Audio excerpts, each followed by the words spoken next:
Respected chairpersons, esteemed judges, and fellow debaters, I am Mildred Christhoper Melany from SMA Negeri, Dampit. We will deliver our arguments towards the second motion.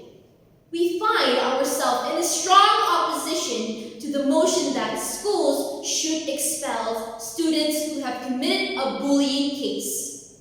While we acknowledge that bullying is a serious issue that needs addressing, expulsion is not the answer. Allow me to present 3 compelling reasons why this policy is not only ineffective but potentially harmful.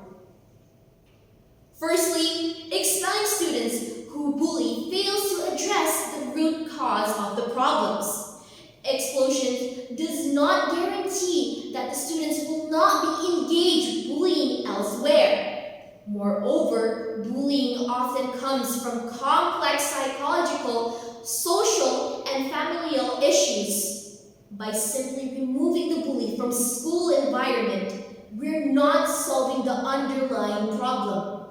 We're only shifting them elsewhere.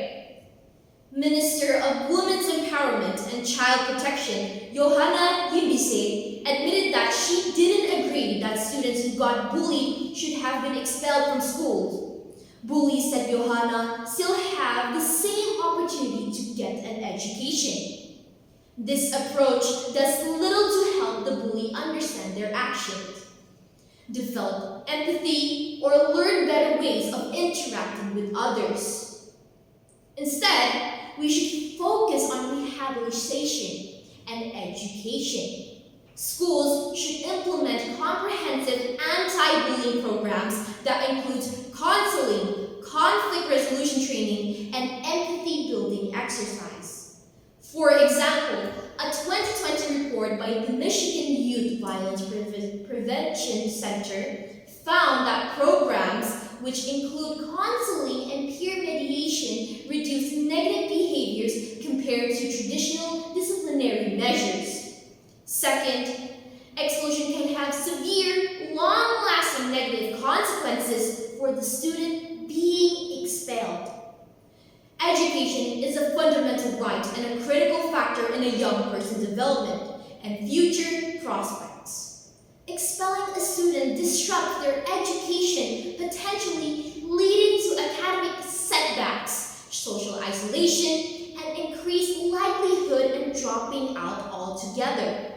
Research has shown that students who face expulsions are more likely to engage in criminal behavior later in life. Are we really solving the problem, or are we creating a larger issue? We must consider the long-term implication of such a measure. Lastly, school should be a place of growth and understanding, not punishment and expulsion.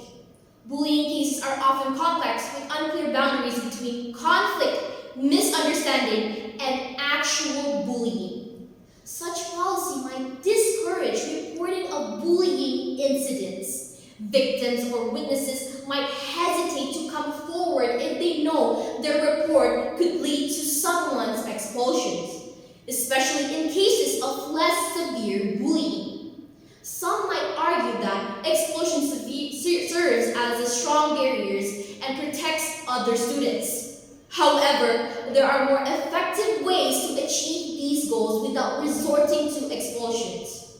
Schools can consistently enforce disciplinary measures and implement protective measures such as increased supervisions, separated of involved students, and support system for both bullies and victims without resorting to explosions. To wrap this up, while we must take a strong stance against bullying, expelling students who bully is too simple of a solution to a complex problem. It fails to address the root causes of bullying, potentially harms the educational prospects of the expelled student, and can lead to unfair outcomes. Instead, we should focus on comprehensive, education-based approach that seek to change behavior, promote empathy, and create positive school culture. By doing so, we not only address the issue of bullying contribute to creating more compassionate, understanding individual who will shape our society's future.